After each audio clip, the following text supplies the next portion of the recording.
புகாரி அவர்கள்ட்டே தொடங்குறேன். இந்த சிக்கலில் பிரதமர் நேரடியாக களத்திற்கு செல்ல வேண்டும் அப்படிங்கிறது தான் காங்கிரஸுடைய அத்தனை தலைவர்களும் இங்கே தமிழ்நாட்டில் இருக்கக்கூடிய திரு ப. சிதம்பரம் வரைக்கும் சொல்லக்கூடியதாக இருக்கிறது.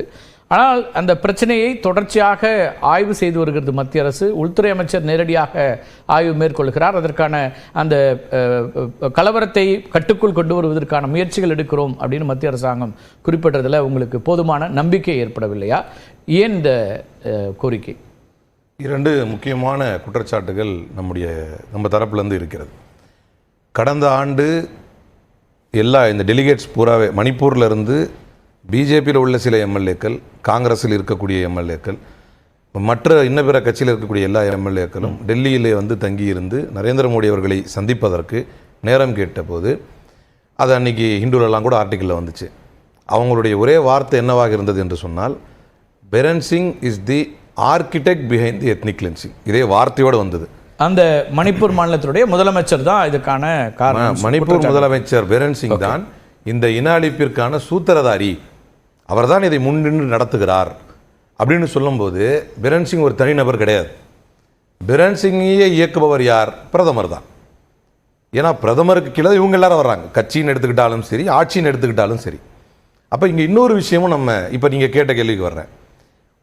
ஒரு தொலைபேசி அழைப்பில் உக்ரைன் ரஷ்யா போரை நிறுத்தக்கூடிய அளவுக்கான வல்லவர் என்று தன்னை பீற்றிக் கொள்ளும் ஒரு பிரதமரை, தன்னை அப்படி பெருமைப்படுத்தி கொள்ளக்கூடிய பாஜகக்காரர்களுக்கு, தன்னை அப்படித்தான் நான் அவ்வளோ பெரிய பராக்கிரமசாலி என்று தேசத்திற்கு காட்டிக்கொள்ளும் ஒரு நபரை மக்களுக்கு மத்தியிலும் காட்ட வேண்டும். அதே நேரத்தில் இந்த கலவரத்தை இவர்கள் தான் முன்னின்று நடத்தி கொண்டிருக்கிறார்கள் என்பதை தோலுரித்து காட்ட வேண்டும் என்று காங்கிரஸ் நினைக்கல. அது ஒரு குற்றச்சாட்டு, பெரிய குற்றச்சாட்டு வைக்கிறீங்கல்ல. பிரதமர் கிட்ட அவர் நேரடியாக ரிப்போர்ட் பண்ணணும், அல்லது பிரதமர் அவரை அறிவுறுத்தக்கூடிய இடத்தில் இருக்கிறார் அப்படின்னு சொல்றது வேற.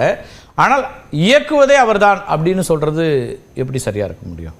என்ன அடிப்படையில் அந்த விமர்சனங்களை முன்வைக்கிறீங்க? அதாவது இயக்குவது என்ன, பெரன் சிங் அங்க மாநிலத்தில் இருக்கக்கூடிய முதல்வர் மார்ச் 3 என்ன பண்ணுறாரு அப்படின்னு சொன்னால், அப்போ தான் அந்த வழக்கு நடந்துக்கிட்டு இருக்குது. போன 2023 சொல்கிறேன்னா, வழக்கு தீர்ப்பு வருவதற்கு 2 மாதத்துக்கு முன்னால் இருந்தே இவர் ஒரு சிஸ்டமேட்டிக் எத்னிக் கிளென்சிங்கை ஸ்டார்ட் பண்ணுறாரு. எப்படி ஸ்டார்ட் பண்ணுறாரு அப்படின்னா, அங்கே இருக்கக்கூடிய காடுகளிலே வசிக்கக்கூடிய, உங்களுக்கு தெரியும் அந்த மெய்த்தி குக்கீஸுடைய மிகப்பெரிய பிரச்சனையே என்ன அப்படின்னா, எஸ்டி அந்தஸ்து மெய்த்திகளுக்கு தருவதனால் குக்கிகளுக்கு பிரச்சனை எல்லாம் கிடையாது. ஆனால் என்ன ஆகும்னா, அது தரப்பட்டால் அந்த காடுகளில் இடம் வாங்குற உரிமை மெய்த்திகளுக்கும் வந்துடும். அப்படின்னும் போது நாம பாரம்பரியமா அனுபவித்துக் கொண்டிருக்கக்கூடிய ஒரு தனி சிறப்பு அவங்களுக்கு போயிருமே அப்படின்னு அவங்க நினைக்கிறாங்க. ஆனா அதுக்கு முன்னாலேயே அவர்களுக்கு எஸ்டி அந்தஸ்து தரப்படுவது சிக்கலாக மாறுவதற்கு முன்பாகவே நீங்கள்லாம் பாப்பி கல்டிவேட்டர்ஸ், யாரை பார்த்து? குக்கிகளை பார்த்து நீங்கள்லாம் பாப்பி என்கின்ற ஒரு வகை போதைப் பொருளை அதை உருவாக்கக்கூடியவர்கள், நீங்கள்லாம் ட்ரக் ஸ்மக்லர்ஸு, ஆர்ம் டீலர்ஸு என்று அவர்களை பார்த்து சொல்லக்கூடிய ஒரு முதல்வர். அப்போ அவர் எங்கேருந்து ஆர்டர் வாங்கிட்டு வந்து அதை சொல்கிறாரு?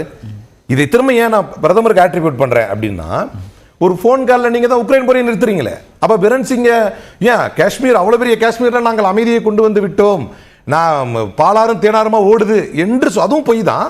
அப்படி சொல்லக்கூடிய உங்களால் ஏன் மணிப்பூர் கலவரத்தை நிறுத்த முடியலை?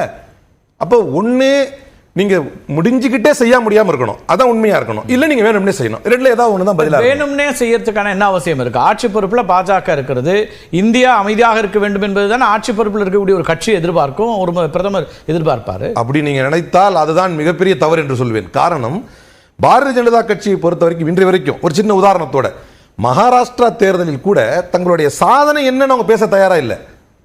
யோகி ஆதித்யநாத் வரார், ராஜாக்கார் முஸ்லிம்கள் தான் அவர்களை எரித்து கொன்றார்கள், மல்லிகார்ஜுன கார்கேவுடைய குடும்பத்தை கொன்னாங்க, அதுக்கு என்னன்னு இவர் கேட்க மாட்டேங்கிறாரு அப்படிங்கிற உங்க சாதனையை பேசுங்க. பிரதமர் நரேந்திர மோடி வருகிறார், மீண்டும் மத வன்முறையைத்தான் பேசுகிறார். சார், வன்முறை நடந்தால், போலரைசேஷன் நடந்தாதான் பாஜகவுக்கு பிரயோஜனமே. மெய்த்திகள் கிட்டத்தட்ட 52% இருக்கக்கூடியவர்கள் மணிப்பூரில், அவர்கள் திருப்தி அடைந்தால் அவங்களுடைய ஓட் பேங்கை நம்ம போலரைஸ் பண்ணி வச்சுக்கிட்டாலே போதும், தொடர்ந்து நம்ம மணிப்பூரில் ஆட்சியில் இருக்க முடியும் என்பது அவர்களுடைய அசைக்க முடியாத நம்பிக்கை. இவங்களை போலரைஸ் பண்ணி இந்த சிறுபான்மையினர் அழிச்சிட்டா போதும், இஸ்லாமியர்களும் கிறிஸ்தவர்களும் இந்த மண்ணில் இருக்கக்கூடாது என்பது பாஜகவினுடைய திட்டம், தெளிவான தீர்க்கமான அவர்களுடைய முடிவு. அது அந்த முடிவை நோக்கி அவர்கள் மிக தெளிவாக நகர்கிறார்கள். அப்படி இல்லைன்னா இந்த தீர்ப்பு வருது, குக்கிகள் அமைதியான ஊர்வலம் போடுறாங்க, அந்த நேரம் பார்த்து குக்கி வார் மெமோரியலை யாரோ எரிச்சிட்டாங்க. இன்றைய தேதி வரை அதை எரித்தவர்கள் யார் என்று பெரன் சிங் அரசால் கண்டுபிடிக்க முடியல. அதனால அதை எரிச்சதுக்கு பின்னால்தான் வன்முறை பெருசா வெடிச்சது. அதே மாதிரி பொய் செய்திகள் எப்படி பரப்பப்படுகிறது? இம்பாக்ட் டிவின்னு ஒரு டிவியில் வந்து எம்பி சோமையா அப்படிங்கிற ஒரு நர்ஸை ஒரு பெண்ணை வந்து ஒரு மெய்த்தி நர்ஸை வந்து கொண்டுட்டாங்க அப்படின்னு ஒரு பொய் செய்தி வருது. அதை தொடர்ந்து கலவரம் வெடிக்குது. சரி, உங்களுக்கு இன்னும் ஆப்டா சொல்றதா இருந்தா பொய் செய்திகளும் கலவரம் நீ சொன்னீங்க, வன்முறை வெடிக்கிறதுனால பாஜகவுக்கு என்ன பிரயோஜனம், அமைதியா இருக்கணும் தான் அவங்க நினைப்பாங்க. புல்கார் என்கின்ற இடத்திலே சாமியார்கள், புல்கார் என்கின்ற இடத்துல மகாராஷ்டிரால இந்த குழந்தைகளுடைய ஆர்கன்ஸ், சில்ட்ரனுடைய ஆர்கன்ஸ்லாம் திருடுறாங்க, விற்கிறாங்க அப்படின்னு ஒரு பிரச்சனை வருது. அப்ப அந்த வில்லேஜில் இருக்கக்கூடிய அந்த மக்கள்லாம் விஜிலண்டா குரூப்பா மாறி எல்லாரும் சேர்ந்துக்கிட்டு பாதுகாக்கிறாங்க. நைட்ல யார் தான் வருதுன்னு பார்க்கலாம், அப்படி யார் நம்ம குழந்தைங்களை திருடுறாங்க அப்படின்னு. அப்ப 2 அப்பாவி சாமியார்கள், இந்து மத சாமியார்கள் அந்த பக்கமா போறாங்க, அவர்களை பிடிச்சி வச்சுக்கிறாங்க. இவங்க தான் அந்த மாதிரி பண்றாங்க, குழந்தைங்களை கொல்றவங்க இவங்க தான் அப்படின்னு. அது காட்டு தீ மாதிரி பரவி உங்களை அடிக்க வர்றாங்க. ஃபாரஸ்ட் ஆஃபீஸர்ஸ் வந்து அவங்களை பாதுகாக்க நினைக்கிறாங்க. அவங்களுடைய கைகள் மேல கட்டைகளை வச்சு அடிச்சுட்டு அந்த சாமியார்களை பாவம் அடிச்சே கொண்டுறாங்க அந்த மக்கள்.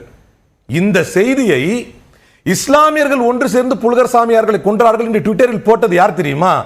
இன்னைக்கு மகாராஷ்டிராவுடைய துணை முதல்வர் தேவேந்திர ஃபட்னாவிஸ். இதனால அவங்களுக்கு என்ன லாபம் நீங்க நினைக்கிறீங்க? பொய் செய்திகளை பரப்பி மெய்திகளுக்கும் குக்கிகளுக்கும் மத்தியிலே வம்பை வளர்த்து விடக்கூடியவர்கள். இதுல ஒரே ஒரு உதாரணம் சொல்றேன். அமைதிப்படுத்துறதுக்கு தான் 5000 வீரர்களை உடனே அனுப்புறோன்றாரு. இங்க தேர்தல் களத்தில் இருந்தாலும் அங்க பிரச்சனை பெருசுங்கும் போது உள்துறை அமைச்சர் நேரடியா வராரு இல்லையா? அதுதான் அட்ரஸ் பண்றாங்க. அமைதிப்படுத்துவதற்கு நீங்கள் அனுப்பும் 5000 படைகள் மற்றும் இந்திய ராணுவத்தினுடைய ஆயுதங்கள் எல்லாம் மெய்தியினுடைய ஆயுதம் தாங்கி குழுக்கள் கையில எப்படி போகுதுன்னு கேட்கிறேன். இப்ப நீ கடந்த ஒரு போன வாரம் 2 வாரத்துக்கு முன்னால அந்த விவசாய லேண்டில் வேலை பார்த்துட்டு இருந்த அம்மாவை வந்து சுட்டுட்டாங்க, மெய்திகள் வந்து சுடுறாங்க. அப்ப அந்த மக்களுடைய மெயின் குற்றச்சாட்டு என்ன தெரியுமா? அந்த அம்மாவுக்கு சுடப்பட்டது கூட குற்றச்சாட்டு இல்ல, அதே பகுதியில் ராணுவத்தினர் இருந்தாங்க, பாராமிலிட்டரி அங்க இருந்துச்சு, அவர்கள் அவரை துரத்துவதற்கும் நடவடிக்கை எடுக்கவில்லை, எங்களை காப்பாற்றுவதற்கும் நடவடிக்கை எடுக்கவில்லைங்கிறாங்க. அப்ப இது யாரை இதை குறித்து அவர்கள் பேசுறாங்க? என்ன நோக்கம் இருக்குன்றீங்க? இப்ப இதுல வந்து அவங்களுக்கு அங்க உள்ளூர் அரசியல் ஒன்று இருக்கலாம், அல்லது அந்த முதலமைச்சருக்கே கூட உள்ளூர் அரசியலை சார்ந்து சில முடிவுகள் எடுக்கலாம். ஆனா நீங்க ஒட்டுமொத்தமா அதை வந்து பிஜேபி அல்லது பாரத பிரதமர், இந்தியாவுடைய பிரதமர் திரு மோடி அப்படின்னு அதை ஆட்ரிபியூட் பண்றதுங்கிறது கொஞ்சம் என்ன நோக்கமா இருக்கும் அப்படின்னா, ஒரு உதாரணம் சொல்றேன். குக்கி நேஷனல் ஆர்மி, அதே மாதிரி ஜோமி ரெவல்யூஷனரி ஆர்மி அப்படின்னு பல ஆயுதம் தாங்கிய குழுக்கள் அங்க இருக்குது. அதுல 2 முக்கியமான இந்த குழுக்களோட 2008 காங்கிரஸ் அரசு இருக்கும் பொழுது அவர்களிடத்துல வந்து SOO அப்படின்னு ஒரு அக்ரிமெண்ட் போட்டிருந்தாங்க, சஸ்பென்ஷன் ஆஃப் ஆபரேஷன் அப்படின்னு ஒரு அதாவது சண்டை நிறுத்த ஒப்பந்தம் மாதிரி போட்டிருந்தாங்க.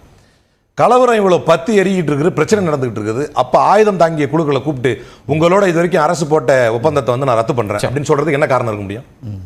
ஆயுதம் தாங்கிய குழுக்களிடம் இருக்கக்கூடிய ஆயுதம் தாங்கிய போராட்டத்திற்கு வந்து முற்றுப்புள்ளி வைக்கக்கூடிய விதத்தில் போடப்பட்ட ஒப்பந்தத்தை பிரச்சனையும் கலவரமும் வெடித்துக் கொண்டிருக்கும் நேரத்தில் ஒரு முதல்வர் முடித்துக் கொள்கிறார் என்றால் ஆயுதங்களுடைய பிரயோகம் அங்கு நடக்க வேண்டும், கலவரங்கள் நடக்க வேண்டும். அதனால இன்னொன்னு சொல்றேன், last but not least, Biren Singh தான் இதை முன்னின்று நடத்துகிறார் என்று இப்போது சொல்வது யார் என்றால் ஹவுகிப் என்கின்ற பாஜகவினுடைய எம்எல்ஏ.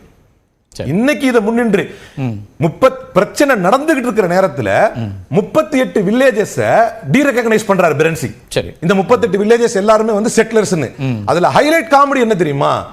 அவங்களை இந்த காடுகள் எல்லாம் இது முறையான காடுகளே இல்ல, நீங்க புதுசா வந்தவங்க அப்படின்னு அதை நிரூபிப்பதற்கு அவர் கையில் இருக்கிற ஆதாரம் என்னன்னா 2010க்கு முன்னால் உள்ள ஸ்டாட்லைட் கூகுள் மேப், 2010க்கு அப்புறம் இருக்கிற ஸ்டாட்லைட் கூகுள் மேப். அரசியல் ரீதியான விமர்சனங்களை எடுத்துக்கிறேன் நான்.